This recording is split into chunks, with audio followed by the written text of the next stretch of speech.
Au moment précis où les doigts de Helena Sawyer se refermèrent sur la baguette encore tiède devant la boutique, elle comprit que la chance n'était pas venue pour la sauver, mais pour la mettre à l'épreuve. Une main ferme attrapa son poignet avant qu'elle n'ait pu faire un seul pas, et, levant les yeux, elle se retrouva plongée dans les yeux les plus clairs et les plus sereins qu'elle ait jamais vus sous le bord poussiéreux du chapeau d'un cow-boy, dont le visage alliait dureté et beauté inattendue. Eh bien, dit-il d'une voix basse qui ne souffrait aucune discussion, cela ne vous appartient pas, mademoiselle. Le cœur d'Elina battait dans sa poitrine comme un animal pris au piège. Elle tenta de se libérer, mais cette prise sans violence était inébranlable. Elle avait 20 ans, trop pour être surprise en train de voler, et pourtant le désespoir avait poussé une jeune fille honnête au bord du gouffre. Dans son esprit apparurent les visages émaciés de ses frères, leurs estomacs vides, les nuits passées à compter les miettes et le courage emprunté qui naît quand il n'y a plus de dignité à perdre. S'il vous plaît, murmura-t-elle, les larmes aux yeux. J'ai deux petites à la maison qui n'ont pas mangé depuis 2 jours. Si vous regardez cette histoire depuis n'importe où dans le monde, écrivez votre ville ou votre pays dans les commentaires. Je veux savoir jusqu'où va le chemin de Helena et si vous pensez qu'un seul acte peut changer un destin. Abonnez-vous maintenant, aimez et restez jusqu'à la fin, car ce que ce cowboy va faire ensuite ne sauvera pas seulement une vie, mais déclenchera une histoire que personne dans ce village ne pourra oublier. Notre père est mort dans les mines le mois dernier et notre mère est décédée en donnant naissance à mon petit frère il y a 3 ans. Je ferai tout ce que vous voulez, monsieur, mais je vous en prie, ne me livrez pas au shérif. Nous étions en 1873 et Sonora, en Californie, restait un endroit difficile, même si la ruée vers l'or était en grande partie derrière elle. Les mines produisaient encore suffisamment pour maintenir la ville en vie, mais pour les familles sans hommes travaillant dans les mines, survivre signifiait s'accrocher à la limite de l'existence. Helena avait essayé tout ce qui lui venait à l'esprit pour nourrir ses frères et sœurs. Elle lavait le linge, raccommodait les vêtements et coupait même du bois lorsqu'elle trouvait du travail, mais cela ne suffisait jamais. Le cowboy l'observa longuement, l'air indéchiffrable. Il était grand et large d'épaules, la peau tannée par le soleil, ce qui trahissait les années passées au grand air. Ses vêtements étaient très usés mais propres, et la ceinture avec le pistolet accroché à la hauteur des hanches l'identifiait comme quelqu'un qui savait se défendre. Elena remarqua tout cela en quelques secondes, alors même que la peur continuait de courir dans ses veines. « Comment vous appelez-vous » demanda-t-il finalement. Helena Sawyer, répondit-elle, décidant que l'honnêteté était son seul espoir à ce moment-là. J'habite dans la vieille department au bout de Porter Street, celle qui a le volet cassé. Et les enfants, Thomas a 7 ans et la petite Margaret viennent d'avoir 3 ans la semaine dernière. Sa voix se brisa lorsqu'elle mentionna sa sœur. Ils attendent que je ramène quelque chose à la maison. Ils ne savent pas que je vole. Ils pensent que j'ai trouvé un travail.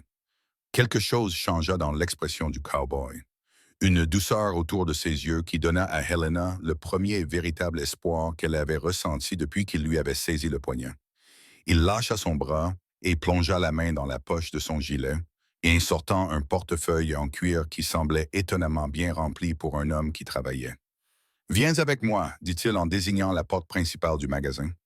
Le premier réflexe d'Helena fut de s'enfuir, de profiter de sa liberté et de disparaître dans les ruelles qu'elle connaissait si bien. Mais quelque chose dans son ton la fit hésiter. Ce n'était pas la voix d'un homme qui avait l'intention de l'humilier ou de la faire arrêter. Contre son gré, elle le suivit à l'intérieur du magasin, serrant le panier vide contre sa poitrine, comme s'il s'agissait d'un bouclier. Le propriétaire, M. Henderson, leva les yeux de derrière son comptoir, un froncement de sourcils se formant déjà sur son visage rond. « Quincy Vaughan, si tu viens demander plus de crédit, je te l'ai déjà dit la semaine dernière. » « Je n'ai pas besoin de crédit aujourd'hui, Henderson, » l'interrompit Quincy en me posant plusieurs pièces de monnaie sur le comptoir avec un léger tintement qui fit écarquiller les yeux du commerçant. « J'ai besoin que vous remplissiez le panier de cette jeune femme avec des provisions, du pain, de la farine, du sel, du porc, des haricots, tout ce que vous avez pour nourrir une famille pendant un bon moment. » Elena regarda Quincy avec stupéfaction, incapable de comprendre ce qui se passait. « Monsieur, je ne peux pas accepter que vous puissiez et alliez faire cela, » dit Quincy avec fermeté, mais sans cruauté. Considérez cela comme une avance sur votre salaire. Mon salaire? Répéta Helena, perplexe. Quincy se tourna vers elle et, une fois de plus, elle fut frappée par l'intensité bleue de ses yeux, comme le ciel californien par une journée sans nuages. J'ai un ranch à environ 8 kilomètres de la ville. Ma gouvernante est décédée l'hiver dernier et depuis, l'endroit s'est détérioré. J'ai besoin de quelqu'un qui sache cuisiner, nettoyer et tout maintenir en ordre pendant que je m'occupe du bétail et des terres. Le travail comprend le gîte et le couvert, et je peux vous payer 15 dollars par mois. Elena était stupéfaite. 15 dollars par mois, c'était plus que ce qu'elle avait pu gagner au cours des 3 derniers mois. Mais le doute s'insinua dans son espoir désespéré. Elle avait entendu des histoires d'hommes qui faisaient des offres trop belles pour être vraies et profitaient de femmes qui n'avaient personne vers qui se tourner. Comme s'il lisait dans ses pensées, Quincy ajouta: il y a une petite cabane séparée sur la propriété. Petite mais solide. Vous et vos frères aurez votre propre espace. Je reste dans la maison principale. J'ai juste besoin de quelqu'un pour s'assurer que j'ai des vêtements propres, des repas chauds et une maison qui ne ressemble pas à celle d'une bande d'animaux sauvages. Monsieur Henderson était déjà en train de mettre des articles dans le panier de Helena. Ses gestes étaient rapides et efficaces maintenant que l'argent avait changé de main. Helena regardait le pain, la farine, un précieux paquet de sucre, les haricots secs, le lard salé et même une petite boîte de pêche s'accumuler dans son panier jusqu'à ce qu'il soit rempli de plus de nourriture qu'elle n'en avait vu depuis des semaines. Je ne sais pas quoi dire, amie Helena, la gorge serrée par l'émotion. Dis oui, répondit simplement Quincy. Dis que tu acceptes le travail et que tu donneras à tes enfants une chance de s'en sortir. Helena pensa à Thomas, qui s'efforçait tant d'être l'homme de la maison, alors qu'il n'était guère plus qu'un enfant. Elle pensa à Margaret,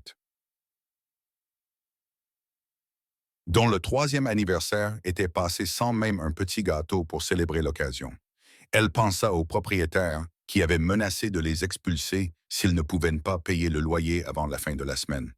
Oui, dit-elle d'une voix plus ferme qu'elle ne se sentait. Oui, j'accepterai le travail, Monsieur Vaughan. Quincy la corrigea-t-il, esquissant enfin un petit sourire qui brisa son expression sérieuse. Si nous devons travailler ensemble, nous ferions mieux de nous appeler par nos prénoms. Quand serez-vous prêts, vous et les enfants, à déménager au ranch? Nous n'avons pas grand-chose à emballer, admet Helena. Nous pourrions être prêtes demain, si cela vous convient. Quincy acquiesça. Demain matin, j'enverrai une charrette à votre cabane. À l'aube. Cela vous laissera le temps de nourrir les petits et de les préparer pour le déménagement. Ils sortirent du magasin, Helena portant son lourd panier. Elle avait l'impression de vivre un rêve. Le poids de la nourriture était réel, solide et présent dans ses bras. Mais ce revirement de situation lui semblait trop miraculeux pour être vrai. En quelques minutes, elle était passée d'une catastrophe certaine à un salut inattendu. Monsieur Vaughan Quincy, se corrigea-t-elle rapidement. Pourquoi avez-vous fait cela? Vous auriez pu me livrer au shérif, comme l'auraient fait la plupart des hommes. Quincy resta silencieux un moment, tandis qu'ils marchaient dans la rue principale de Sonora, la poussière tourbillonnant autour de leurs bottes. Le soleil de l'après-midi les frappait de plein fouet, typique de l'été californien, même dans les montagnes. Finalement, il dit: « J'ai perdu ma mère quand j'avais à peu près l'âge de ton frère. Mon père a fait tout ce qu'il pouvait, mais c'était difficile. Je me souviens de ce que l'on ressentait en se couchant le ventre vide, en le voyant travailler jusqu'à l'épuisement pour pouvoir nous nourrir. Quand je t'ai vu prendre ce pain, je n'ai pas vu une voleuse. J'ai vu quelqu'un qui essayait de survivre de la seule manière qu'il connaissait. » Quelque chose dans sa voix indiqua à Helena qu'il y avait plus derrière cette histoire. Une profonde tristesse et une lutte qui ressemblaient aux siennes. Mais elle n'insista pas. Après tout, ils étaient toujours des inconnus, malgré cet accord soudain entre eux. « Je travaillerai dur, promit-il. Je gagnerai chaque centime que vous me payerez et je vous rembourserai l'argent du repas quand j'aurai économisé suffisamment. » Quincy secoua la tête. « Ce n'est pas nécessaire. Comme je te l'ai dit, considère cela comme une avance. Tu auras beaucoup à faire au ranch pour la rembourser. » Ils arrivèrent au bout de Porter Street, où la cabane d'Helena se courbait contre la colline comme une vieille femme trop fatiguée pour se tenir droite. Le volet cassé pendait de travers et plusieurs tuiles du toit manquaient, mais c'était le seul foyer que Thomas et Margaret aient jamais connu. Helena ressentit un soudain élan de honte à l'idée de laisser Quincy voir comment il vivait. Demain matin, dit Quincy en touchant son chapeau en signe de salut.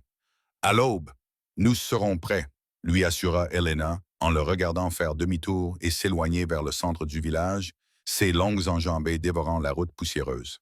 Helena ouvrit la porte de la cabane et trouva Thomas en train d'amuser Margaret avec un jeu d'ombre chinoise, utilisant la lumière du soir qui filtrait à travers la fenêtre sale. Les deux enfants levèrent les yeux lorsqu'elle entra, et leurs visages s'illuminèrent malgré leur faim évidente. Helena Margaret pleura et courut vers elle d'un pas hésitant. « Tu es rentré. » Thomas se leva plus lentement, essayant de conserver la dignité de ses 7 ans, mais ses yeux se posèrent directement sur le panier. « Tu as trouvé du travail? » « Mieux que ça, répondit Helena en posant le panier sur la table bancale et en prenant Margaret dans ses bras. J'ai trouvé un nouveau foyer pour nous. Alors qu'elle déballait la nourriture et expliquait à Thomas ce qu'il en était de Quincy et du ranch, voyant ses yeux s'écarquiller de plus en plus à chaque révélation, Helena ressentit quelque chose qu'elle n'avait pas éprouvé depuis des mois. De l'espoir. Un espoir réel et tangible que peut-être, juste peut-être, tout allait s'arranger. Ce soir-là, après que les enfants eurent mangé à leur faim du pain et du bacon salé pour la première fois depuis des jours et se furent endormis le ventre plein, Helena resta éveillée sur son matelas fin et se posa des questions sur l'homme qui avait changé leur vie d'un seul geste de bonté. Elle se demanda quel genre de ranch il possédait, à quoi ressemblait sa maison et s'il serait un employeur juste.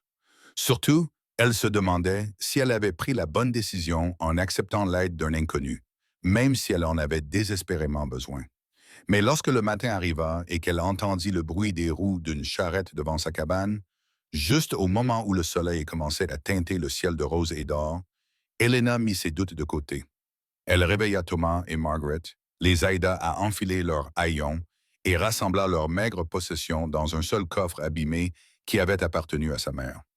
Quoi qu'il leur attendît au ranch de Quincy Vaughn, cela ne pouvait être pire que de mourir lentement de faim dans cette cabane en ruine.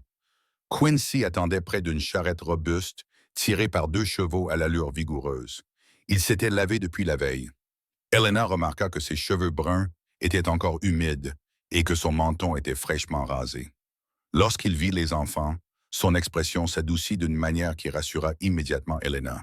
« Tu dois être Thomas, » dit Quincy en tendant la main à l'enfant. « Ta sœur m'a dit que tu t'étais très bien occupé de tout ici. » Thomas serra solennellement la main de Quincy, se tenant aussi droit que son petit corps le lui permettait. « Oui, monsieur, j'ai fait de mon mieux. »« C'est tout ce que n'importe quel homme peut faire, » répondit Quincy avec sérieux, traitant l'enfant avec un respect qui fit gonfler de fierté la poitrine maigre de Thomas. Margaret, moins réservée que son frère, tira sur la jambe du pantalon de Quincy. « C'est vous, le monsieur gentil qui apporte à manger? » Quincy se baissa à sa hauteur et esquissa un sourire sincère sur son visage buriné. « Je suppose que oui, et tu dois être mal, Margaret. Es-tu prête à voir ta nouvelle maison? Il y a un ruisseau avec des grenouilles et des poules, et peut-être, si tu te comportes bien, je te laisserai m'aider à nourrir les chevaux. » Le visage de Margaret s'illumina comme une lanterne.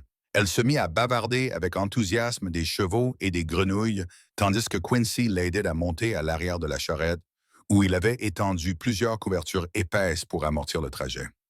Thomas monta à côté de sa sœur, essayant de paraître courageux malgré l'incertitude qui se lisait dans ses jeunes yeux.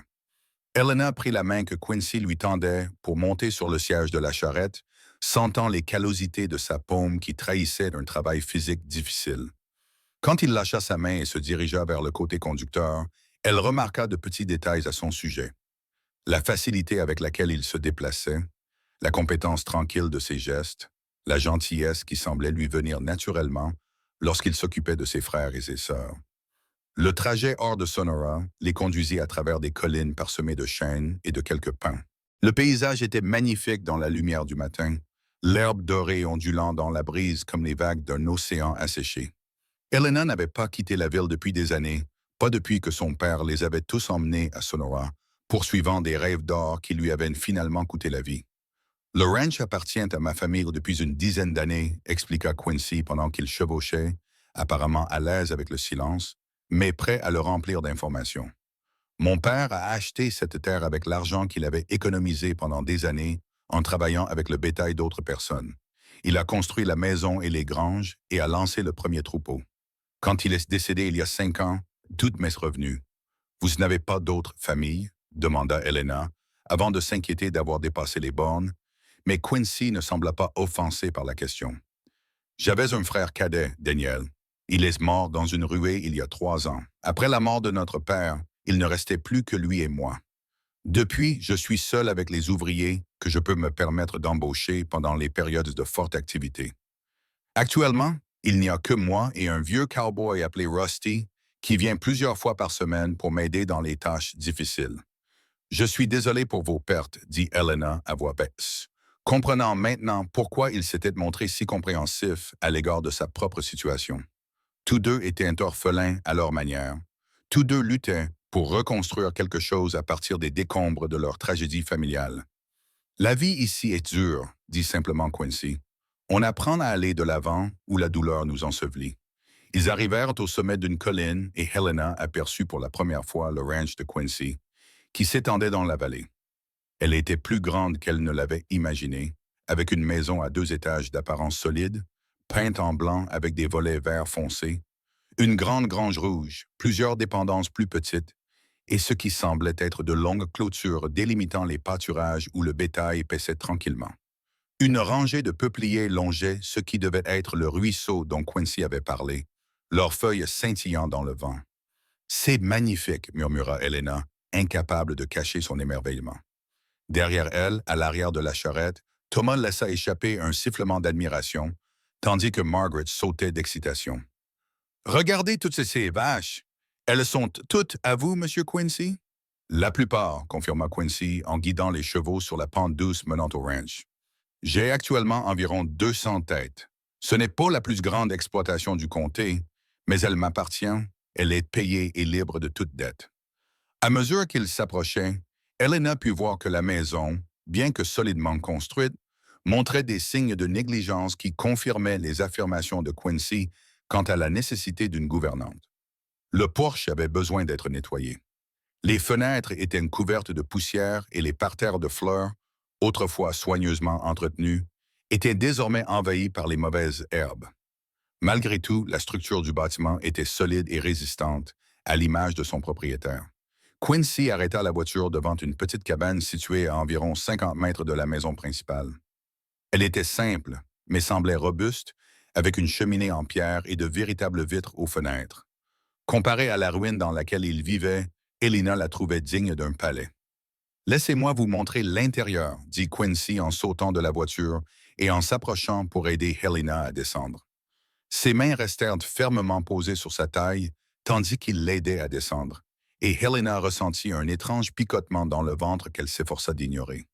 Il n'était que son patron, rien de plus, et elle ne pouvait pas se permettre de compliquer cet accord providentiel avec des pensées stupides. L'intérieur de la cabane était propre, mais spartiate, avec une pièce principale comprenant une petite cuisine, une table avec 4 chaises et un fauteuil à bascule près de la cheminée. 2 petites chambres donnaient sur la pièce principale, chacune avec un simple sommier et un matelas. Après avoir vécu si longtemps dans une seule pièce avec ses frères et ses sœurs, avoir des espaces séparés lui semblait un luxe impossible. Quincy lui expliqua que l'ancienne gouvernante vivait là avec son mari. Ils étaient tous deux âgés et, lorsqu'elle est décédée, il a déménagé à San Francisco pour vivre avec sa fille. Je n'ai eu personne ici depuis. Cependant, le linge de lit est propre. Je l'ai fait nettoyer en ville le mois dernier, pensant que tôt ou tard, je devrais engager quelqu'un. Margaret courait d'une pièce à l'autre, enchantée par tout, tandis que Thomas inspectait la cabane d'un air sérieux, vérifiant les fenêtres et le poêle comme s'il était chargé d'approuver le logement. « C'est plus que suffisant, » dit Helena, la voix chargée d'émotion. « C'est merveilleux. Merci, Quincy. » Il se dandina, mal à l'aise, comme s'il n'était pas habitué à la gratitude. « Bon, allons-y. Laisse-moi te montrer la maison principale pour que tu saches dans quoi tu t'embarques. » Si la cabane était charmante, la maison principale était impressionnante malgré son état actuel de désordre. La porte d'entrée donnait sur un salon spacieux, avec des meubles rembourrés recouverts de housses anti-poussière et une cheminée en pierre assez grande pour qu'on puisse s'y tenir debout. Au-delà se trouvait une salle à manger avec une grande table en chêne et un buffet, puis la cuisine, qui était plus grande que toute la cabane précédente d'Helena. La cuisine était le rêve de toute femme de ménage, avec un énorme poêle en fonte, beaucoup d'espace sur le plan de travail, un garde-manger adéquat et une pompe manuelle qui amenait l'eau directement dans la maison. Elena passa la main sur les plans de travail, imaginant déjà les repas qu'elle pourrait y préparer, le pain qu'elle pourrait y cuire, le confort qu'elle pourrait redonner à cet espace abandonné. Il y a 4 chambres à l'étage, poursuivit Quincy. J'utilise la chambre principale au bout du couloir. Les autres sont fermées. Il y a aussi un bureau en bas, à côté du salon, où je m'occupe de la comptabilité et de la paperasse du ranch. Quand veux-tu que je commence? Demanda Helena, tout en dressant mentalement la liste de tout le travail à faire. Demain, ça ira, répondit Quincy. Aujourd'hui, installez-vous avec les enfants. Il y a un marchand derrière votre cabane qui vend des produits de première nécessité et vous pouvez prendre des œufs dans le poulailler quand vous en avez besoin. Je prends généralement mon petit déjeuner à l'aube, mon déjeuner à midi et mon dîner au coucher du soleil, mais je ne suis pas exigeant sur les horaires tant qu'il y a à manger. Et vos préférences? Quels aliments aimez-vous et lesquels n'aimez-vous pas? Quincy lui adressa un sourire moqueur. Mademoiselle Sawyer, cela fait des mois que je me nourris de ma cuisine exécrable. Tout ce qui n'a pas le goût de cuir brûlé sera une grande amélioration. Mais si vous me le demandez, j'aime la tarte aux pommes, le ragoût de bœuf et les biscuits qui ne cassent pas les dents. Elena se surprit à sourire à son tour. Je pense que je peux le faire. Pendant le reste de la journée, Elena et les enfants explorèrent leur nouvelle maison. Thomas découvrit le ruisseau et passa des heures à chasser les grenouilles et à observer l'eau couler sur les pierres lisses. Margaret se lia d'amitié avec les poules et leur donna un nom à toutes, malgré l'aimable avertissement d'Elena de ne pas trop s'attacher à des animaux qui, en fin de compte, étaient destinés à la consommation. Elena commença à faire de la cabane un véritable foyer, déballant ses maigres affaires et s'émerveillant d'avoir de vrais lits pour dormir et un poêle qui ne fumait pas. Ce soir-là, alors que le soleil se couchait derrière les collines dans une lueur orange et rouge, Quincy apparut à leur porte avec un panier contenant un poulet rôti, du pain frais et un pot de miel. Je l'ai acheté en ville avant de venir vous chercher ce matin, expliqua-t-il, l'air inhabituellement mal à l'aise, debout sous le petit porche. J'ai pensé que vous n'auriez peut-être pas envie de cuisiner après une journée de déménagement. C'est très attentionné, dit Elena en prenant le panier et en sentant l'odeur du poulet encore chaud. Son estomac gargouilla bruyamment, ce qui les fit rire tous les deux. Bon, je vous laisse vous installer, dit Quincy en s'éloignant. Si vous avez besoin de quoi que ce soit, la maison principale est toujours ouverte. Alors qu'Elena le regardait s'éloigner vers sa maison dans le crépuscule, elle ressentit à nouveau cette étrange émotion, cette conscience qu'il n'était pas seulement son patron, mais un homme gentil, peut-être solitaire, quelqu'un qui avait fait preuve d'une compassion extraordinaire envers une inconnue désespérée. Elle repoussa ce sentiment tandis qu'elle appelait les enfants pour le dîner. Elle aurait le temps plus tard de mettre de l'ordre dans ses émotions confuses. Pour l'instant, elle devait nourrir ses frères et ses sœurs et commencer une nouvelle vie. Le lendemain matin, Elena se réveilla avant l'aube, une habitude née d'années passées à essayer de terminer son travail avant que Thomas et Margaret n'aient besoin de son attention. Elle s'habilla en silence, laissa un mot aux enfants qui dormaient encore et se dirigea vers la maison principale dans l'air frais du matin. La cuisine était aussi désordonnée que dans ses souvenirs, avec de la vaisselle sale empilée dans l'évier, de la poussière recouvrant toutes les surfaces et le garde-manger ayant grand besoin d'être réorganisé. Mais Elena n'avait jamais eu peur du travail. Elle retroussa ses manches, versa de l'eau dans une grande casserole et alluma la cuisinière pour la faire chauffer afin de pouvoir faire la vaisselle. Lorsque Quincy apparut 2 heures plus tard, suivant l'odeur jusqu'à la cuisine, Elena avait déjà lavé la vaisselle, nettoyé les plantes de travail, préparé le café et mis le bacon à frire dans une poêle en fonte. L'odeur des biscuits fraîchement cuits emplissait tout le rez-de-chaussée. « Mon Dieu, dit Quincy depuis la porte, contemplant la transformation. Est-ce vraiment du café que je sens? Oui, confirma Elena, en lui servant une tasse provenant de la cafetière qu'elle avait trouvée cachée dans le garde-manger. J'espère que cela ne vous dérange pas, que j'ai pris quelques libertés avec les provisions du garde-manger. J'avais les ingrédients nécessaires pour préparer un petit déjeuner convenable. Il suffisait de les combiner correctement. Quincy prit la tasse de café comme un homme qui reçoit un cadeau précieux, inhalant la vapeur avant d'en prendre une longue gorgée. En fait, il ferma les yeux de plaisir, et Helena ressentit une chaleur inattendue à l'idée de pouvoir lui apporter ce simple réconfort. Mademoiselle Sawyer, si le petit déjeuner est aussi bon que l'odeur qui se dégage de cette cuisine, je me demanderais comment j'ai pu survivre aussi longtemps sans vous. Helena sentit ses joues rougir sous l'effet du compliment et se tourna vers la cuisine pour cacher son embarras. Ce sera prêt dans quelques minutes. Je vous sers dans la salle à manger. La table de la cuisine me convient très bien, répondit Quincy en s'installant sur une chaise. Je n'ai pas utilisé la salle à manger depuis la mort de mon frère. Je la trouve trop formelle pour une seule personne.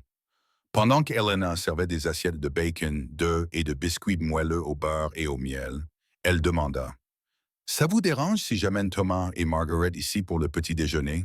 Je les ai laissés dormir, mais ils vont bientôt se réveiller. Bien sûr, répondit Quincy, qui s'attaquait déjà avec enthousiasme à son assiette. Amenez-les. Il y en a assez et je trouve ridicule que tu doives cuisiner 2 fois. Helena retourna rapidement à la cabane et réveilla les enfants, qui se réjouirent à l'idée de manger dans la grande maison. Ils s'habillèrent à la hâte et la suivirent, Thomas essayant de marcher calmement tandis que Margaret sautillait devant. Quincy observa avec amusement les enfants s'asseoir à table, Thomas très droit et Margaret balançant joyeusement ses jambes depuis une chaise qui était presque trop haute pour elle. Monsieur Quincy, annonça Margaret avec sérieux, j'ai donné un nom à toutes des poules. La brune avec une tache s'appelle Princesse, la blanche est Boule de neige, et celle qui marche gracieusement est Sue la danseuse. Quincy acquiesça gravement. Ce sont d'excellents noms, très appropriés. Êtes-vous un vrai cow-boy? Demanda Thomas, regardant Quincy avec l'intense curiosité d'un enfant de 7 ans. Avez-vous participé à des transhumances et tout ça? Oui, confirma Quincy. J'ai participé à 3 longues transhumances jusqu'à la voie ferrée du Nevada. C'est un travail dur et poussiéreux, mais il n'y a rien de tel que de conduire un grand troupeau à travers la campagne. Thomas écarquilla les yeux. Pourriez-vous m'apprendre à être cowboy? Je veux dire, je veux aider. Je veux gagner ma vie pour que Helena n'ait pas à travailler aussi dur. Quelque chose changea dans l'expression de Quincy. Une douceur qui le faisait paraître plus jeune. Je vais te dire une chose, Thomas. Une fois que tu te seras un peu adapté, je commencerai à t'enseigner le travail du ranch. Toute bonne ranch a besoin de main-d'œuvre qui sait ce qu'elle fait. Mais il ajouta, en regardant Helena, tu dois aussi continuer tes études. Ta sœur a raison de veiller à ce que tu reçoives une éducation. Helena, qui s'apprêtait à insister pour que Thomas se concentre sur la lecture et l'arithmétique, regarda Quincy avec gratitude.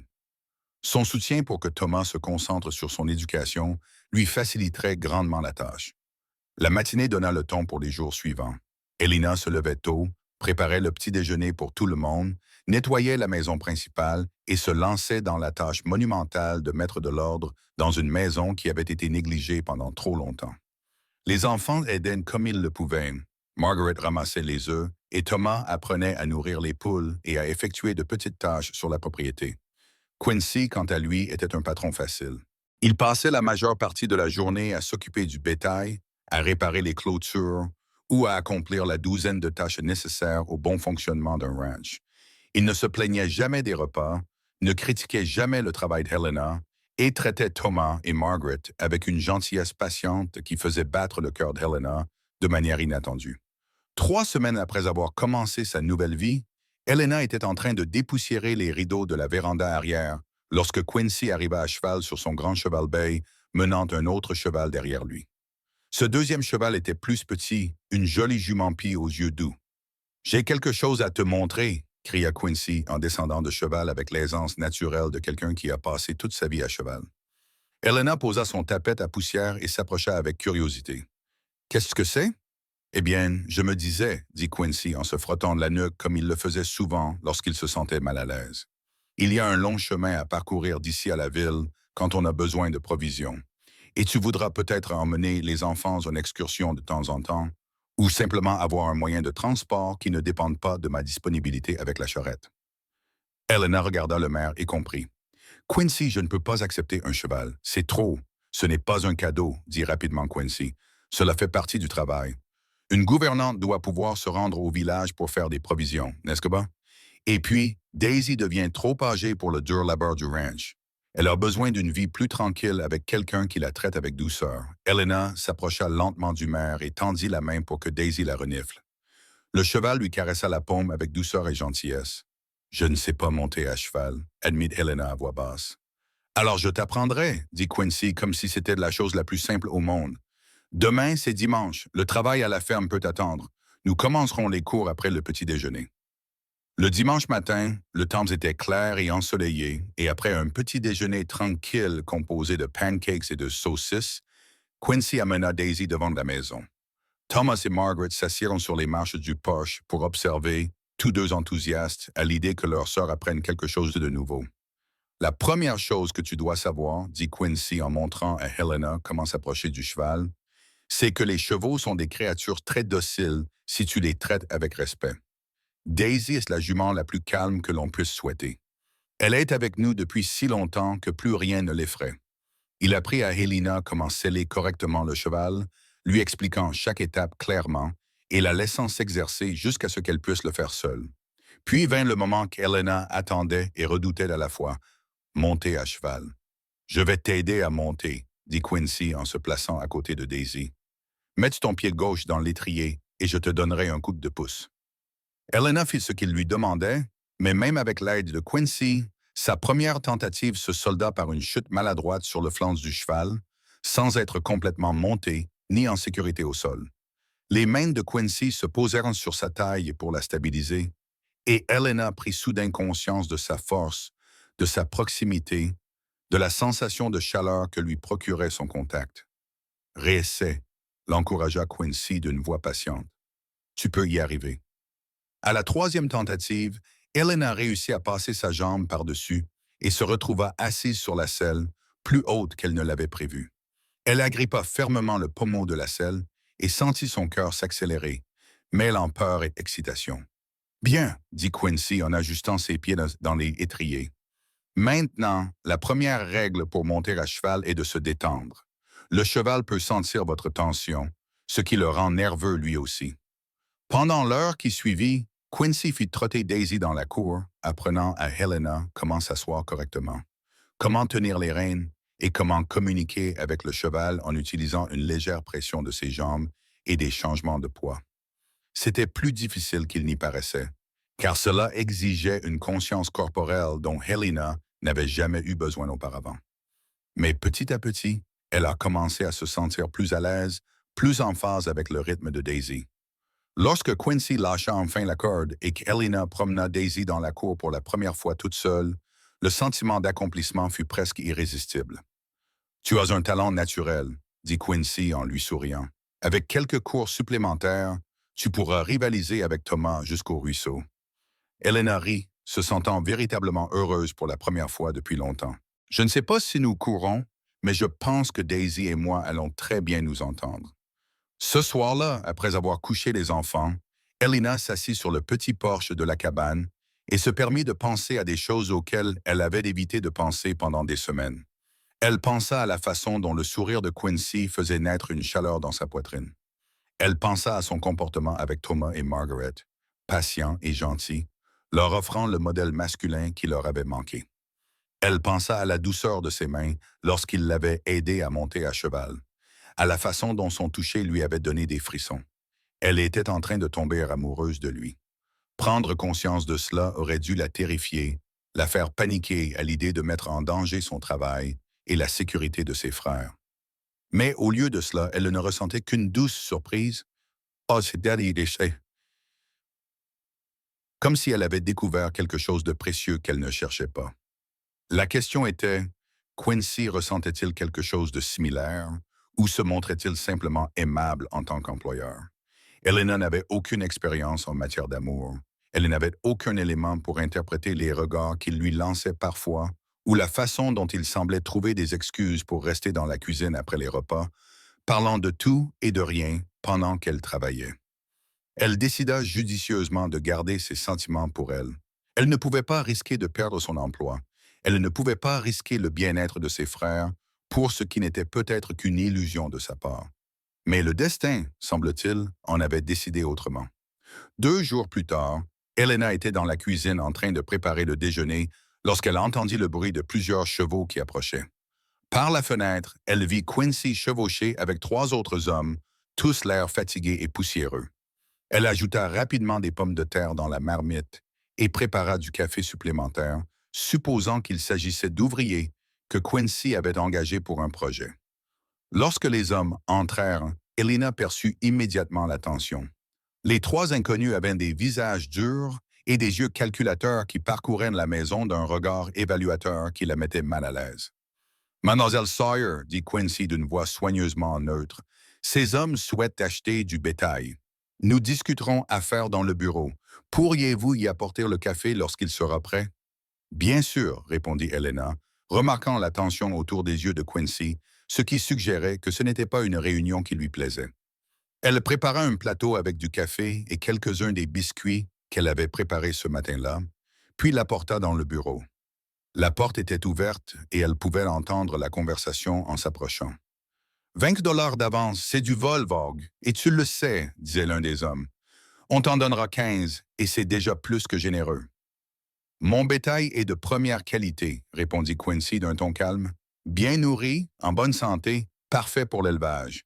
Il vaut au moins 25, donc 20. C'est déjà une réduction. Elena frappa doucement à la porte et entra avec le plateau. Les 4 hommes levèrent les yeux, mais c'est la façon dont les yeux de l'inconnu suivaient ses mouvements qui lui donna la chair de poule. Elle posa rapidement le plateau et se retourna pour partir. « eh bien, dit l'un des hommes, un type mince avec une cicatrice sur la joue. Tu ne nous avais pas dit que tu avais une femme de ménage aussi jolie, Vaughn. C'est un avantage supplémentaire considérable. Mademoiselle Sawyer est mon employée et elle est sous ma protection, dit Quincy d'une voix que Elena n'avait jamais entendue auparavant, froide comme la glace en hiver. Tu parleras d'elle avec respect ou tu ne parleras pas. L'homme leva les mains en signe de reddition moqueuse. Je ne veux pas t'offenser, c'est juste une observation. Elena s'éloigna rapidement, le cœur battant à tout rompre. Elle s'occupa de préparer le déjeuner, essayant de se concentrer sur la découpe des légumes plutôt que sur le sentiment de malaise que ces hommes lui avaient inspiré. Elle était convaincue que Quincy s'occuperait de tout ce qui était nécessaire, mais elle ne pouvait se débarrasser d'un sentiment d'inquiétude. 20 minutes plus tard, elle entendit des voix s'élever dans le bureau, puis le bruit de chaises qui traînaient. Les 3 inconnus sortirent d'un air furieux et quittèrent la maison sans dire un mot à Helena. Elle les regarda par la fenêtre, tandis qu'ils montaient sur leurs chevaux et s'éloignaient au galop, laissant un nuage de poussière dans leur sillage.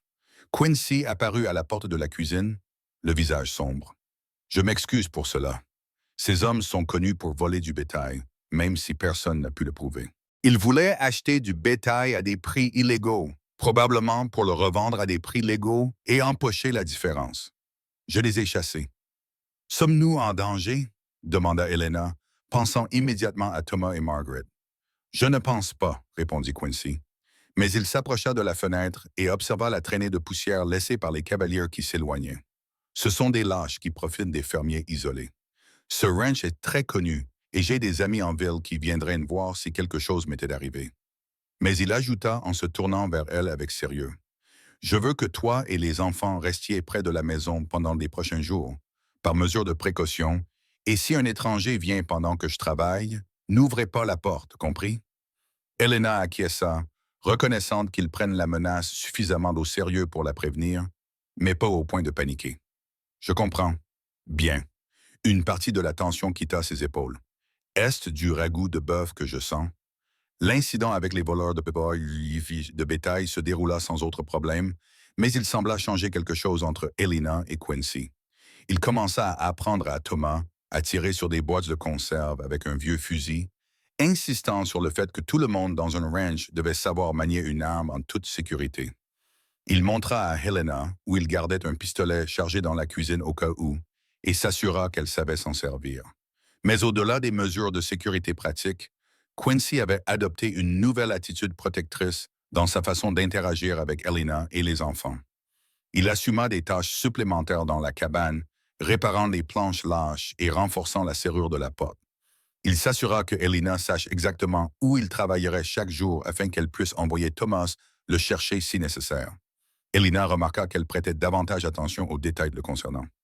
La façon dont ses cheveux bouclaient légèrement à la nuque lorsqu'ils étaient trop longs, la qualité rare mais bouleversante de son sourire franc, la compétence avec laquelle il accomplissait toutes les tâches, de la réparation des clôtures au réconfort d'un enfant de 3 ans effrayé après un cauchemar. Elle remarqua également la façon dont il la regardait parfois quand il pensait qu'elle ne le voyait pas, une douceur dans ses yeux bleus qui lui coupait le souffle. L'été avançait vers le mois d'août et le ranch prospérait sous leurs soins combinés. La maison n'avait jamais été aussi propre, les repas n'avaient jamais été aussi bons, et le bétail de Quincy était gras et en bonne santé. Thomas reprenait des forces grâce à la bonne nourriture et au travail en plein air, perdant son aspect maigre et épuisé et devenant le garçon sûr de lui qu'il aurait toujours dû être. Margaret s'était épanouie comme une fleur sauvage, bavardant sans cesse et égayant même les journées les plus longues. Un soir, après que les enfants se furent couchés, Elena finissait de nettoyer la cuisine lorsque Quincy apparut à la porte. Il s'était douché et changé après une dure journée de travail, et ses cheveux bruns étaient encore humides. « Tu as une minute ?» demanda-t-il, avec une hésitation inhabituelle chez lui. « Bien sûr », répondit Elena et s'essuyant les mains avec une serviette. « Il y a un problème ?»« Non, rien de grave. Je voulais juste te dire quelque chose. » Il fit une pause, comme pour mettre de l'ordre dans ses pensées. « Tu es ici depuis près de 3 mois et tu as fait bien plus que t'occuper de la maison. Tu as réussi à refaire de cet endroit un foyer. Je n'avais pas réalisé à quel point j'agissais de manière mécanique, survivant plutôt que vivant. Alors merci. » Elena sentit une vague de chaleur l'envahir. « Tu nous as sauvés, Quincy. Tu as donné une chance à quelqu'un que tu as surpris en train de voler, et tu nous as offert, à mes frères et moi, un avenir que nous n'aurions pas eu autrement. Je pense que c'est nous qui devrions te remercier. Peut-être nous sommes-nous sauvés mutuellement, » dit Quincy à voix basse en faisant un pas vers elle.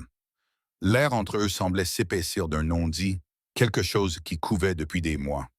Le cœur d'Helena battait fort et elle ne pouvait détourner son regard des yeux de Quincy, qui reflétaient la lumière de la lampe comme des morceaux de ciel au coucher du soleil. « Helena, dit-il, son nom résonnant dans sa gorge, j'ai besoin de te dire quelque chose, et je veux que tu saches que ton travail et ton foyer ici sont assurés, quelle que soit ta réponse.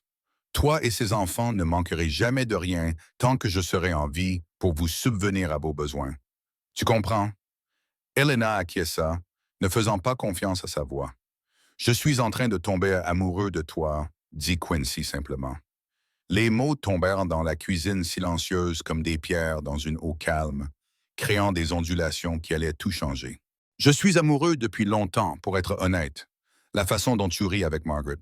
La façon dont tu as appris à Thomas à être fier de lui. La façon dont tu fredonnes pendant que tu travailles. La façon dont tu es le matin avec le soleil dans les cheveux. J'ai 32 ans et je n'ai jamais ressenti pour personne ce que je ressens pour toi. » Les yeux d'Helena se remplirent de larmes, mais c'étaient des larmes de joie, de soulagement, d'un bouchure si intense qu'il en était presque douloureux. « Je t'aime aussi, » murmura-t-elle. « J'avais tellement peur même d'y penser, peur de tout gâcher. Mais je t'aime, Quincy. » La distance entre eux disparut lorsque Quincy se rapprocha et attira Helena dans ses bras. Son baiser fut doux au début, presque interrogateur, mais lorsque Helena répondit en enlaçant son cou et en se rapprochant, le baiser s'intensifia jusqu'à devenir quelque chose qui lui fit oublier tout, sauf la sensation de lui, le goût de lui, le bonheur d'être dans ses bras.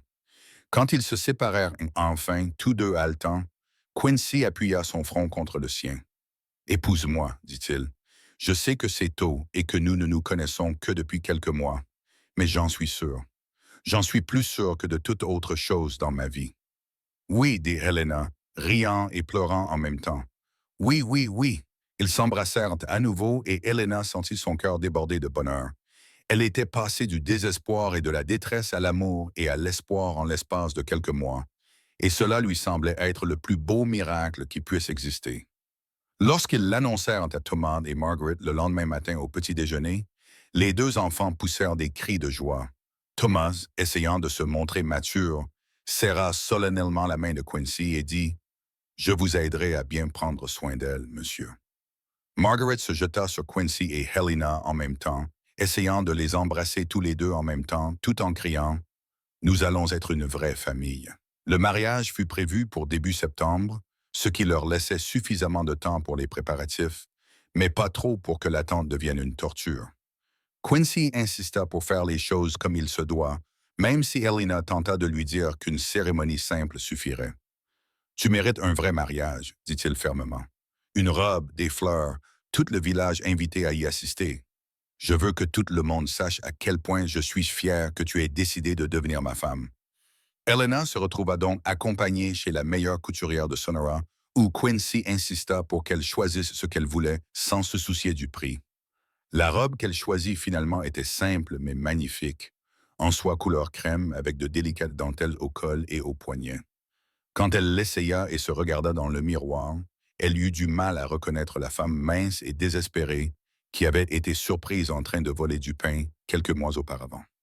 Le mariage eut lieu dans la petite église de Sonora par un parfait après-midi de septembre. La moitié du village était présente, curieuse de rencontrer le rancher qui était resté célibataire pendant si longtemps et la mystérieuse gouvernante qui avait conquis son cœur. Helena remonta l'allée, Thomas d'un côté et Margaret de l'autre, tous deux rayonnant de fierté à l'idée de remplir ses fonctions importantes. Mais Helena n'avait Dieu que pour Quincy, qui se tenait devant l'autel dans un costume noir neuf, les yeux bleus brillants d'amour et de promesse. Lorsqu'elle l'atteignit et qu'il lui prit les mains, tout le reste s'évanouit. Chers frères et sœurs, commença le pasteur, mais Helena n'entendit guère ces mots familiers. Elle était trop occupée à mémoriser ce moment. La façon dont les mains de Quincy tremblaient légèrement tandis qu'il tenait les siennes. La façon dont il la regardait, comme si elle était la chose la plus précieuse au monde. La façon dont son cœur semblait sur le point d'exploser de pure joie. Lorsque vint le moment des vœux, la voix de Quincy était forte et claire. Moi, Quincy Vaughn, je te prends, Helena Sawyer, comme mon épouse légitime. Je promets de t'aimer, de t'honorer, de t'apprécier et de te protéger tous les jours de ma vie. Je promets d'être un bon mari pour toi et un bon père pour Thomas et Margaret. Je promets de construire avec toi une vie qui honore la bénédiction que nous avons trouvée l'un dans l'autre. La voix d'Helena tremblait d'émotion lorsqu'elle répondit. Moi, Helena Sawyer, je t'accepte, Quincy Vaughn, comme mon légitime époux. Je promets de t'aimer, de t'honorer, de t'apprécier et d'être à tes côtés quoi qu'il arrive.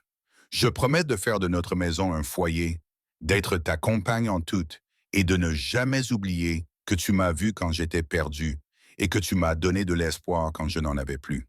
Lorsque le pasteur les déclara mari et femme et que Quincy l'embrassa, l'église éclata en applaudissements.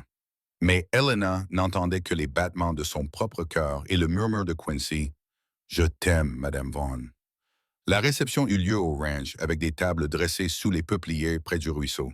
Il y eut de la musique et de la danse, de la nourriture et des rires, et une joie qui semblait tout inonder comme la lumière du soleil. Thomas dansa fièrement avec sa nouvelle belle-sœur, et Margaret s'assit sur les épaules de Quincy pendant presque tout l'après-midi, déclarant à tous ceux qui voulaient l'entendre qu'elle avait le meilleur papa du monde. Lorsque le soleil commença à se coucher et que les invités commencèrent à partir, Quincy emmena Helena à l'écart pour passer un moment seul avec elle près du ruisseau, où l'eau bouillonnait sur les rochers et où, quelque part au loin, le bétail paissait tranquillement. « Tu es heureuse ?» demanda Quincy en l'enlaçant par derrière et en la serrant contre lui. « Plus heureuse que je n'aurais jamais cru possible », admit Helena en couvrant ses mains des siennes. « Parfois, j'ai encore du mal à croire que tout cela est réel, que je ne vais pas me réveiller dans cette horrible cabane au placard vide et sans espoir. »« C'est réel, » promit Quincy en l'embrassant sur le front. « Tu es ma femme, c'est notre ranch et nous allons construire une vie merveilleuse ensemble ici. » Et c'est ce qui se passa. La première année de leur mariage fut remplie d'un bonheur que Helena n'avait lu que dans les livres. Elle et Quincy tombaient chaque jour un peu plus amoureux l'un de l'autre, découvrant ensemble les rythmes et les habitudes de la vie. Ils riaient ensemble, travaillaient ensemble, et le soir, dans l'intimité de leur chambre, ils apprenaient le langage de l'amour physique avec une tendresse et une passion qui les émerveillaient tous les deux. Thomas s'épanouissait sous la tutelle de Quincy, gagnant en confiance et en habileté au fil des mois. À l'âge de 8 ans, il savait déjà attacher les veaux avec une corde, réparer les clôtures et avait même commencé à apprendre à lire les contes du ranch. Margaret adorait son nouveau papa et le suivait partout où il le lui permettait. Son bavardage était une musique de fond constante dans ses journées. Au printemps 1875, Helena découvrit qu'elle était enceinte. La nouvelle la remplit d'un mélange complexe d'émotions. De la joie à l'idée d'avoir un enfant de Quincy, de l'anxiété face au danger de l'accouchement et une détermination farouche à survivre afin de pouvoir élever tous ses enfants. La réaction de Quincy fut une pure euphorie, tempérée par la même crainte qu'éprouvait Helena. « Je vais être père », dit-il avec émerveillement, caressant délicatement son ventre encore plat. « Notre bébé, tu préfères un garçon ou une fille ?» demanda Helena avec curiosité. « Peu m'importe », répondit Quincy avec sincérité. « La seule chose qui compte, c'est qu'ils soient tous les deux en bonne santé. » Mais il ajouta avec un sourire, « Si c'est un garçon, je pensais l'appeler Daniel, comme mon frère. Et si c'est une fille, peut-être Grace, qui était le prénom de ma mère. » « J'adore ces deux prénoms, » dit Helena, touchée par son désir d'honorer sa famille. La grossesse se déroula sans complications et Helena continua à s'occuper des tâches ménagères jusqu'à ce que Quincy, au 7e mois, mette son veto et insiste pour qu'elle se repose davantage. Il engagea une jeune fille du village pour l'aider dans les tâches ménagères les plus lourdes, malgré les protestations d'Helena, qui insistait sur le fait qu'elle était parfaitement capable de le faire. « Tu portes un fardeau très précieux, » lui dit-il fermement. « Mon travail est de prendre soin de vous deux. » En octobre, sous une douce pluie d'automne, Helena donna naissance à un garçon en bonne santé après un accouchement long et difficile, mais finalement couronné de succès. Lorsque la sage-femme posa le bébé qui pleurait dans ses bras, Helena pleura de soulagement et de joie. Il avait les yeux de Quincy, qui montraient déjà des signes de ce bleu intense, et une touffe de cheveux foncés. « Daniel », dit Quincy, la voix brisée par l'émotion alors qu'il tenait son fils pour la première fois. « Daniel Quincy Vaughn, bienvenue dans le monde, petit. » Thomas était fasciné par son nouveau neveu et Margaret était folle de joie d'avoir un bébé à la maison. Elle insistait pour aider à tout, qu'il s'agisse d'aller chercher des couches ou de chanter des berceuses de sa voix aiguë et douce. En voyant Quincy avec son fils, en voyant la tendresse et l'émerveillement sur son visage, Helena sentit son cœur s'élargir encore plus. Cet homme qui lui avait témoigné tant de gentillesse alors qu'elle était au plus bas était désormais le père de son enfant, le centre de son univers, son partenaire dans la construction d'une vie plus riche qu'elle n'aurait jamais pu l'imaginer. 2 ans plus tard, en 1876, Helena donna naissance à sa fille Grace, une beauté aux yeux bleus qui avait son père à ses pieds dès sa naissance. Le ranch continua de prospérer sous la gestion attentive de Quincy et l'administration domestique efficace d'Helena. Et au fil des ans, ils acquirent davantage de terres et de bétail. Thomas devint un jeune homme séduisant et finit par s'associer avec Quincy pour diriger le ranch. À 20 ans, il était tout ce que Quincy avait espéré. Honnête, travailleur et dévoué à sa famille. Margaret devint enseignante à Sonora. Éduquée et sûre d'elle, elle n'oublia jamais les circonstances désespérées dont elle était issue, ni la bonté qui les avait tous sauvés. Daniel et Grace grandirent sans connaître autre chose que l'amour et la sécurité. Ils ne connurent jamais la faim, ni la peur, entourés de la famille et de la stabilité qui avaient tant manqué à Helena et Quincy lorsqu'ils étaient enfants. Ils ont appris le métier d'éleveur de leur père et la compassion de leur mère. Et ils connaissaient l'histoire de la rencontre de leurs parents, comment un moment de vol désespéré avait donné lieu à une vie d'amour. Pour leur 10e anniversaire de mariage, Quincy a ramené Helena à l'endroit près du ruisseau où ils s'étaient envolés quelques instants pendant leur banquet de mariage. Les peupliers avaient poussé et le ranch s'était agrandi, mais la beauté essentielle de l'endroit était restée intacte. « Tu te souviens de ce que je t'ai dit ici ?» demanda Quincy en attirant Helena vers lui. « Tu as dit que nous allions construire une vie merveilleuse ensemble, » se souvint Helena en lui souriant. « Et nous l'avons fait, » dit Quincy en regardant autour de lui. Le ranch, la maison où leurs enfants dormaient en sécurité, la terre qu'ils avaient travaillé ensemble pour la faire prospérer. « Nous l'avons vraiment fait. Quand j'ai pris ce pain, » dit Helena à voix basse, « j'essayais juste de survivre un jour de plus. Je n'aurais jamais imaginé qu'un acte de désespoir mènerait à tout cela, te mènerait à toi. » Quincy lui caressa le visage avec ses mains, avec la même délicatesse que la première fois. « Avant que tu n'apparaisses dans ma vie, je ne faisais qu'exister. Tu m'as rappelé ce qu'était vraiment vivre. avoir quelque chose qui valait la peine de se battre au-delà du simple fait de passer des jours. Tu m'as donné une famille, Elena. Tu m'as tout donné. Ils s'embrassèrent sous les peupliers, entourés des sons de leur ranch, de leur maison, de leur vie ensemble. Au loin, ils pouvaient entendre Thomas appeler le bétail et les rires de Margaret flotter depuis la maison. Leurs enfants étaient en sécurité et au chaud à l'intérieur, faisant les rêves que font les enfants. Elena avait appris quelque chose de profond au cours des années qui s'étaient écoulées depuis ce jour désespéré où elle avait volé une miche de pain, que la gentillesse pouvait tout changer, que l'amour pouvait naître dans les circonstances les plus improbables et que parfois, les pires moments de notre vie nous conduisaient directement au meilleur. Elle avait été une voleuse prise en flagrant délit d'actes désespérés. Quincy était un éleveur solitaire, vivant dans la coquille de l'héritage de sa famille. Ensemble, ils étaient devenus ce qu'aucun d'eux n'aurait pu être séparément. Un véritable couple, une vraie famille, une histoire d'amour écrite dans la poussière et la promesse de la frontière californienne. Les années continuaient à passer au rythme constant de la vie au ranch. Les saisons changeaient, le bétail naissait et il était vendu. Les cultures étaient plantées et récoltées. Mais malgré tout, l'amour entre Elena et Quincy restait la base solide sur laquelle tout le reste était construit. En 1945, Thomas avait épousé une douce jeune fille du village nommée Emily, et ils avaient construit leur propre cabane à l'extrémité la plus éloignée de la propriété du ranch. Leur premier enfant, qu'ils avaient appelé Quincy en l'honneur de son grand-père, était né au printemps, faisant d'Elena et Quincy des grands-parents pour la première fois. En tenant son petit-fils dans ses bras, Elena s'émerveillait du chemin parcouru depuis qu'elle était une jeune fille désespérée volant du pain à Sonora. Margaret avait également trouvé l'amour auprès d'un gentil instituteur de Sacramento qui avait déménagé à Sonora pour être près d'elle. Leur mariage fut un événement joyeux qui réunit deux familles qui valorisaient avant tout l'éducation et la gentillesse. Daniel, alors âgé de 11 ans, semblait destiné à devenir un éleveur né, comme son père. Il avait le calme et la compétitivité de Quincy et le cœur bienveillant d'Helena, une combinaison qui lui serait utile dans tout ce qu'il déciderait d'entreprendre. Grace, âgée de 9 ans, montrait déjà des signes de l'esprit d'organisation de sa mère et de la détermination de son père, tenant des registres détaillés des œufs de poule qu'elle ramassait et des légumes de son petit potager.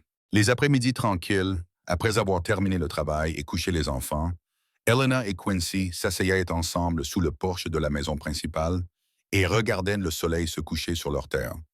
Parfois, ils parlaient de leur journée, partageant les petites victoires et les défis de la vie au ranch.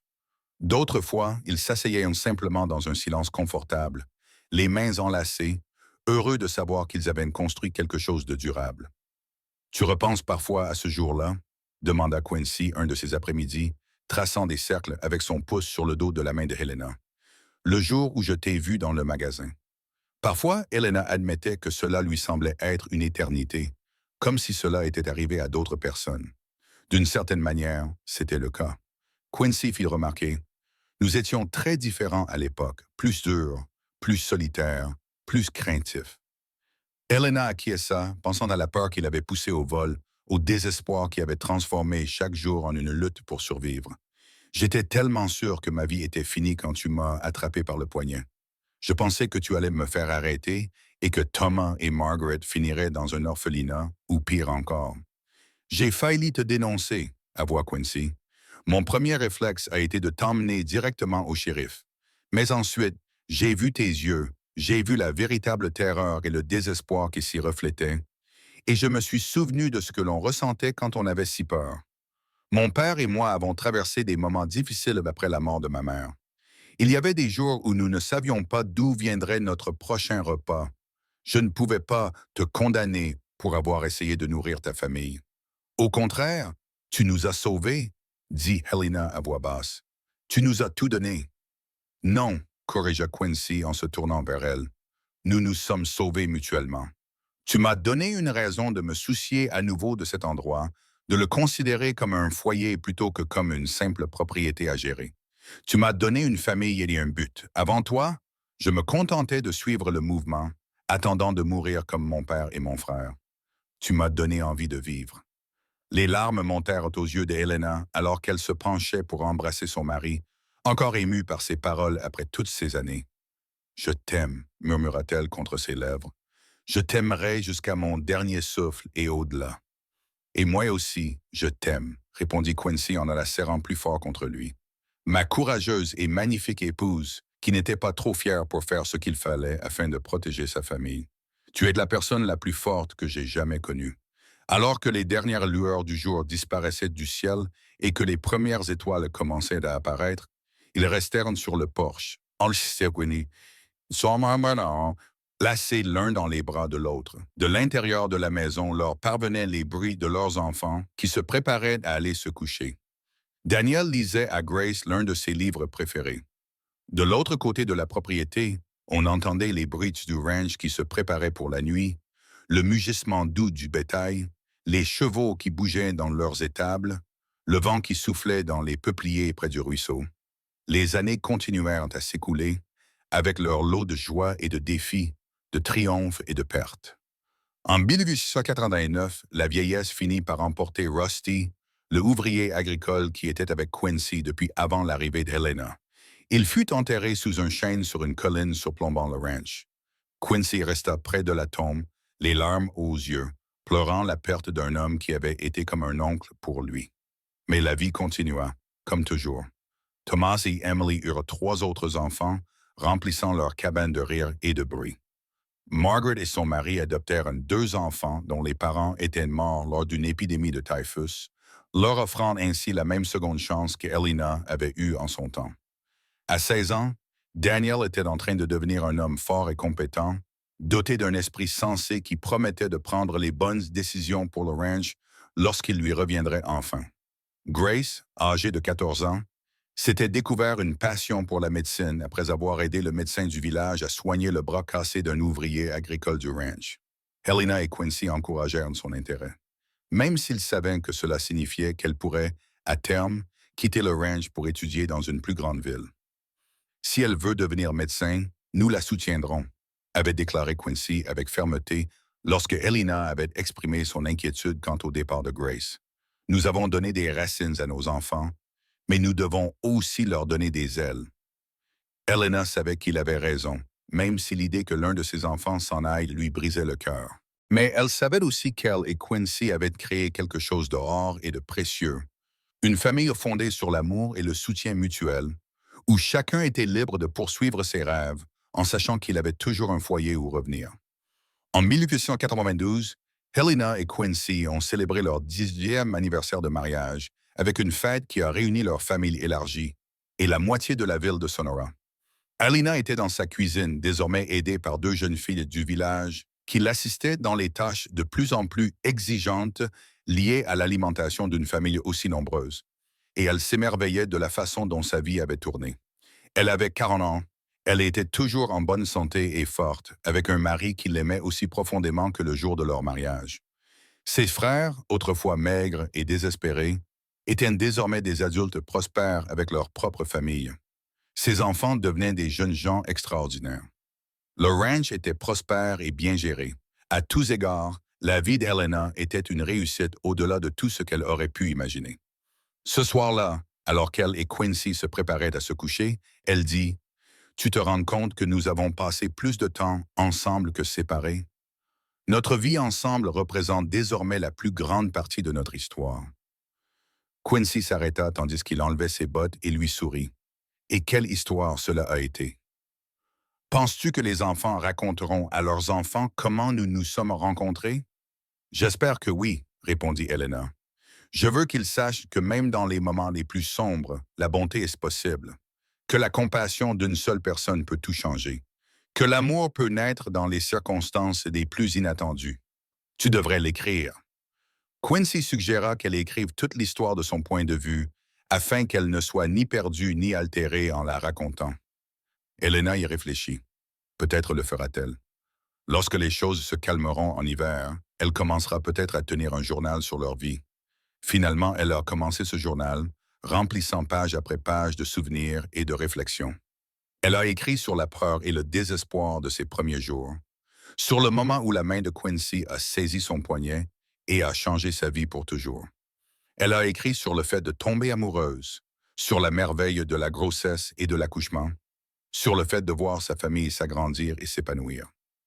Elle a écrit sur les défis qu'ils avaient relevés ensemble, les années de sécheresse où l'eau était rare, les hivers rigoureux où ils avaient perdu leur bétail, le travail constant nécessaire pour entretenir un ranch dans un environnement impitoyable.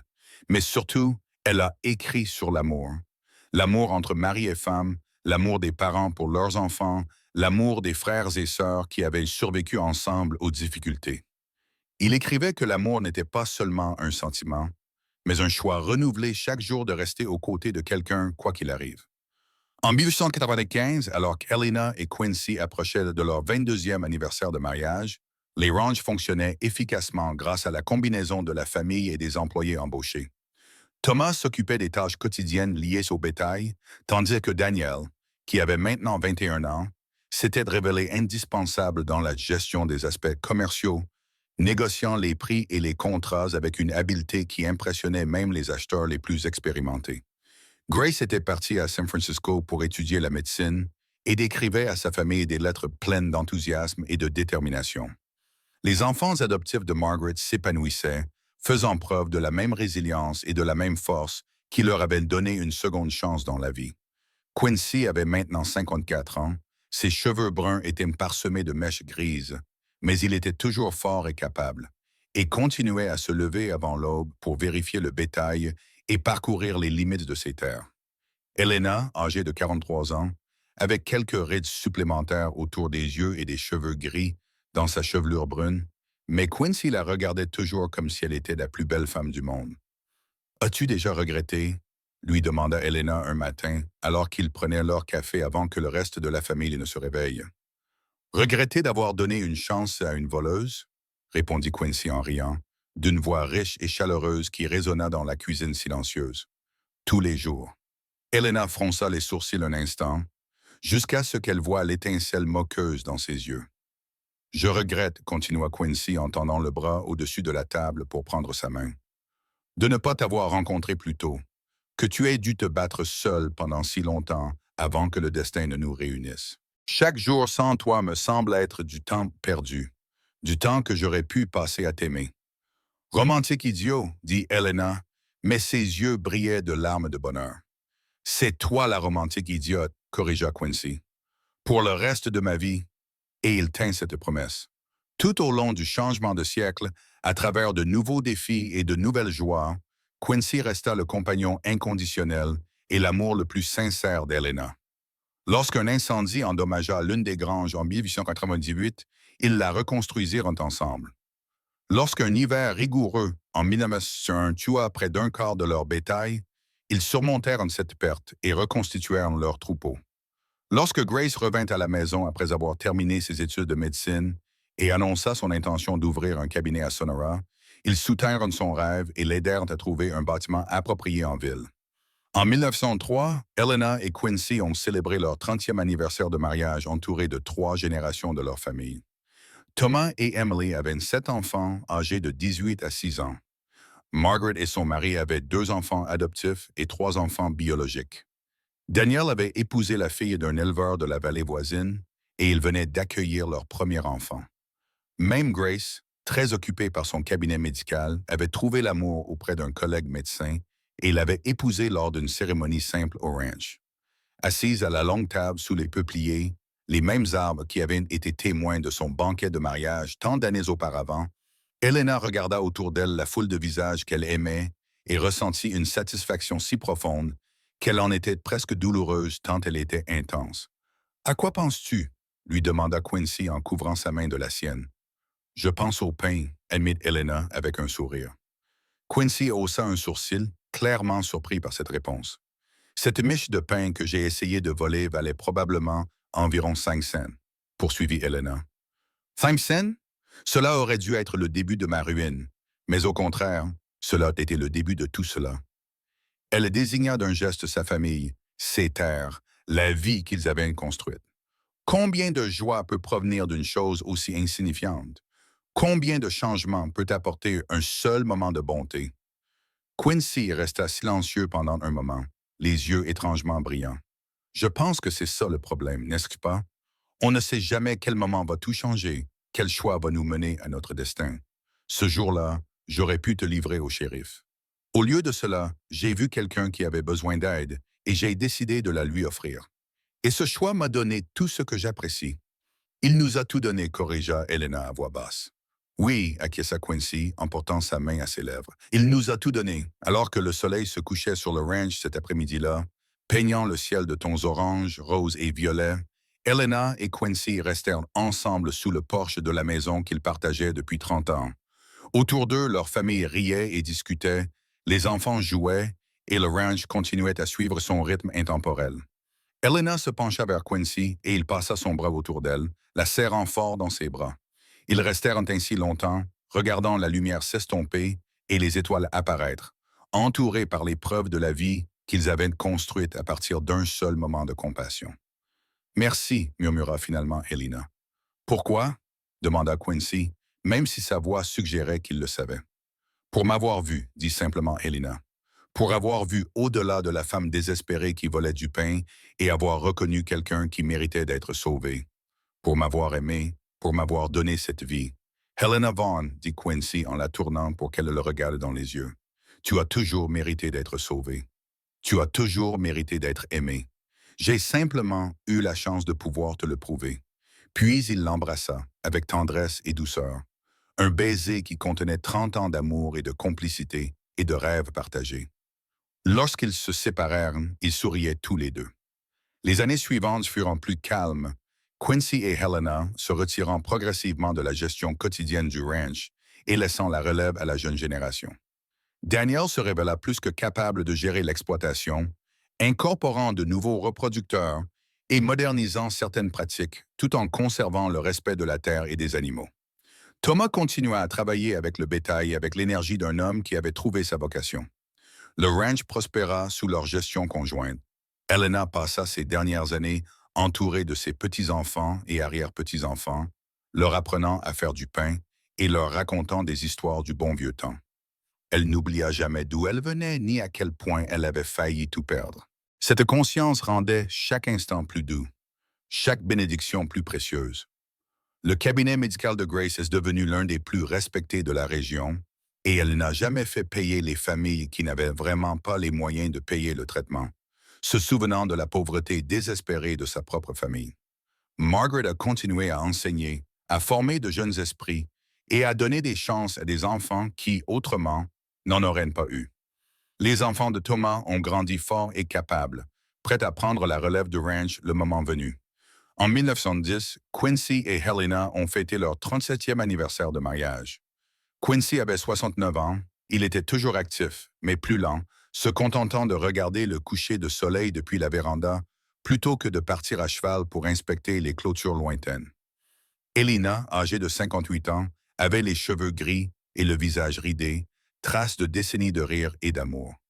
Ils s'assirent ensemble sur cette véranda familière, les mains enlacées, regardant une autre génération d'enfants jouer dans la cour où leurs propres enfants avaient autrefois joué.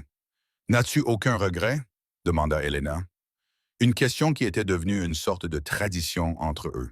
« Pas un seul, » répondit Quincy. La réponse ne variait jamais. Seulement, nous ne pouvons pas tout refaire. Helena dit, « Si je le pouvais, je vivrais chaque instant de cette vie 1000 fois. » Quincy lui serra la main. « Alors, nous avons fait quelque chose de bien. » « Nous avons tout fait bien, » Helena le corrigea. « Nous nous sommes aimés. Nous avons bien élevé nos enfants. Nous avons construit quelque chose de durable. Nous avons pris un moment qui aurait pu se terminer en tragédie et nous en avons fait le début de quelque chose de magnifique. » En 1915, Quincy développa une toux persistante qui inquiétait Helena, malgré son insistance à dire que ce n'était rien. Grace l'examina et lui prescrivit du repos. Mais tout le monde savait que le temps rattrapait l'homme qui avait été le pilier de leur famille pendant si longtemps. Il avait 74 ans et avait mené une vie riche et bien remplie. Mais cela ne rendait pas la perspective de le perdre plus facile à supporter pour Helena. « Je ne suis pas prête à te laisser partir, » lui dit-elle un soir, alors qu'ils étaient allongés dans leur lit, sa main posée sur son cœur. « Je ne vais pas encore partir, » lui assura Quincy en recouvrant sa main de la sienne. J'ai encore beaucoup de choses à vivre. Et, fidèle à sa parole, Quincy s'est rétabli. Il ne pouvait plus travailler au ranch, mais il pouvait s'asseoir sous le porche et regarder ses petits-enfants monter à cheval. Il pouvait partager avec Daniel ses connaissances en matière de gestion des terres. Il pouvait prendre la main d'Elena et lui dire qu'il l'aimait tous les jours. En 1915, ils ont fêté leur 42e anniversaire de mariage, une occasion qu'ils ont célébrée dans l'intimité, en compagnie de leurs proches. Leurs enfants voulaient organiser une grande fête, mais Quincy était trop fatigué pour ce genre de choses. À la place, ils se sont réunis autour de la table de la cuisine, où Helena avait préparé des milliers de repas et ont partagé des histoires, des rires et de l'amour. Racontez-nous encore comment vous vous êtes rencontrés, a demandé l'un des petits-enfants, comme quelqu'un le faisait toujours lors des réunions de famille. Helena et Quincy ont échangé un regard. Toute une conversation s'est déroulée entre eux en un seul regard.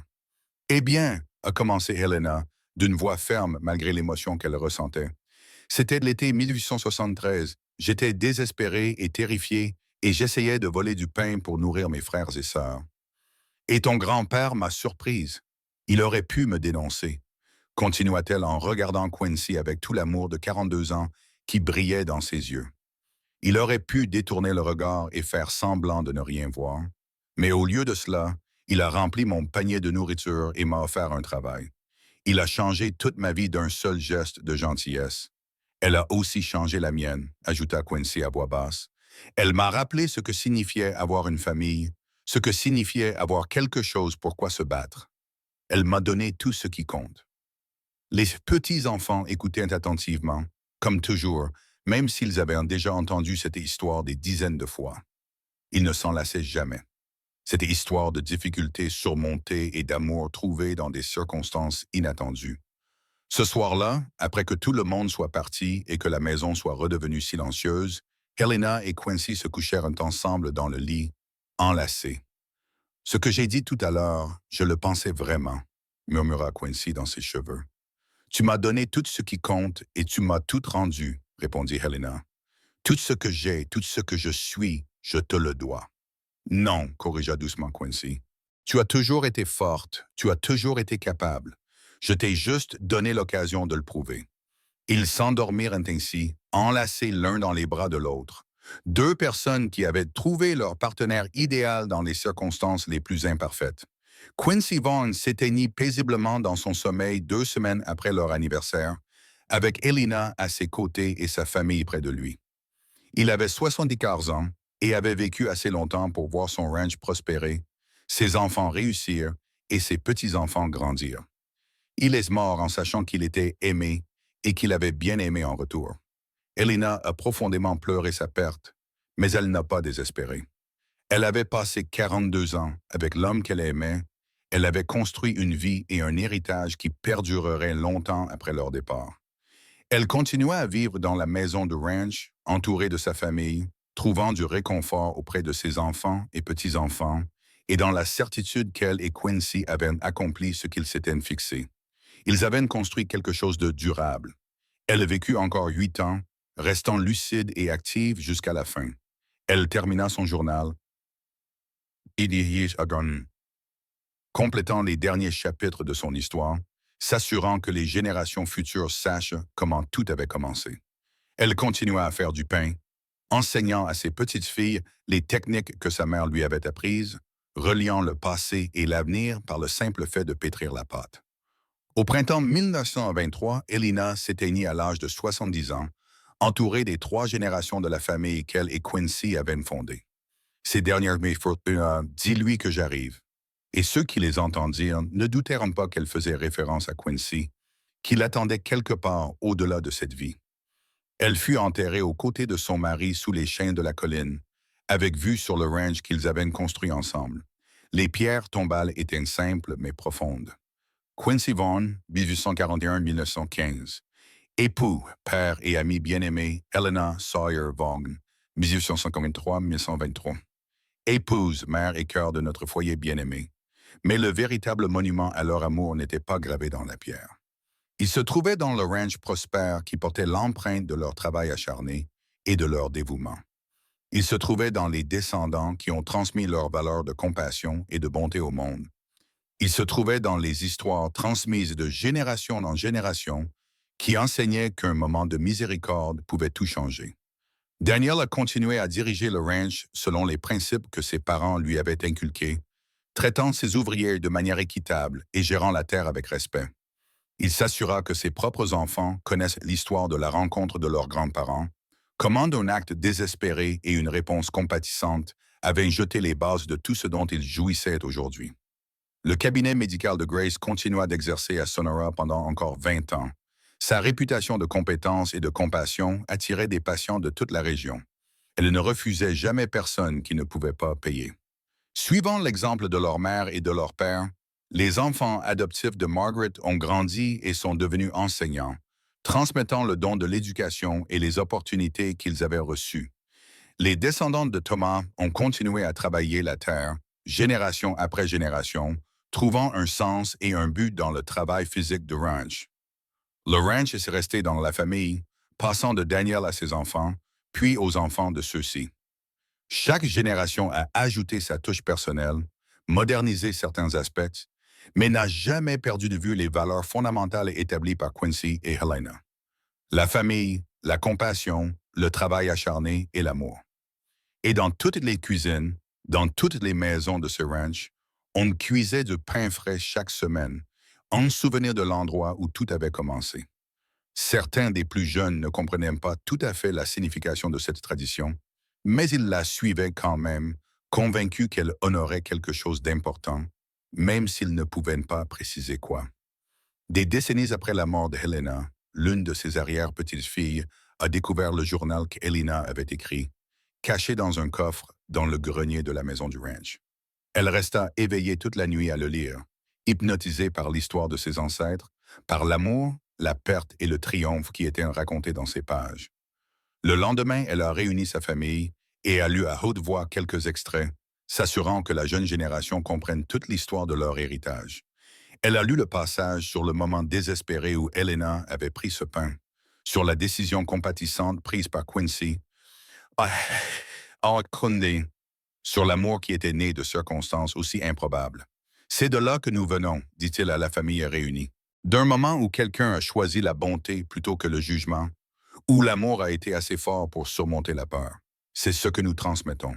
Pas seulement cette terre ou ce nom, mais la responsabilité de montrer aux autres la même compassion qui nous a été témoignée autrefois. Et ainsi l'histoire a continué à vivre, racontée et mémorisée, comme témoignage du pouvoir d'une seule décision pour changer non seulement une vie, mais des générations de vie. Le pain qu'Elena avait tenté de voler valait 5 cents, mais la bonté dont Quincy avait fait preuve en réponse n'avait pas de prix, créant des ondes qui se sont propagées à travers le temps, touchant des vies qui ne connaîtraient jamais les noms de l'homme et de la femme qui avaient tout déclenché. Le ranch de Sonora, en Californie, existe encore aujourd'hui, appartient toujours à la famille Vaughan et continue de fonctionner selon les principes de justice et de compassion. Les peupliers au bord du ruisseau ont énormément grandi au fil du temps, offrant leur ombre aux nouvelles générations d'enfants qui jouent à leur abri. La maison a été rénovée et modernisée, mais la cuisine où Helena a préparé des milliers de repas reste le cœur de la maison. Et chaque semaine, sans faute, du pain frais est cuit dans cette cuisine, remplissant la maison du même parfum chaleureux qui, à l'époque, signifiait la survie, mais qui a fini par signifier bien plus. Le foyer, la famille, l'amour et le pouvoir durable de la bonté pour transformer tout ce qu'elle touche. Tel est l'héritage de Quincy et Helena Vaughan, le cowboy et la voleuse qui ont trouvé l'un dans l'autre, non pas le jugement et la condamnation, mais l'amour et la rédemption. Leur histoire montre que ce ne sont pas nos pires moments qui nous définissent, mais ce que nous choisissons de faire avec la grâce qui nous a été accordée. Et parfois, lorsque nous choisissons la compassion plutôt que le jugement, lorsque nous choisissons de voir la personne plutôt que le crime, lorsque nous choisissons l'amour plutôt que la peur, nous créons quelque chose qui dure pour toujours. Si ces mots ont résonné en vous, abonnez-vous et restez à l'écoute, car ici, chaque histoire est une invitation à ressentir, à réfléchir et à revenir quand vous le souhaitez.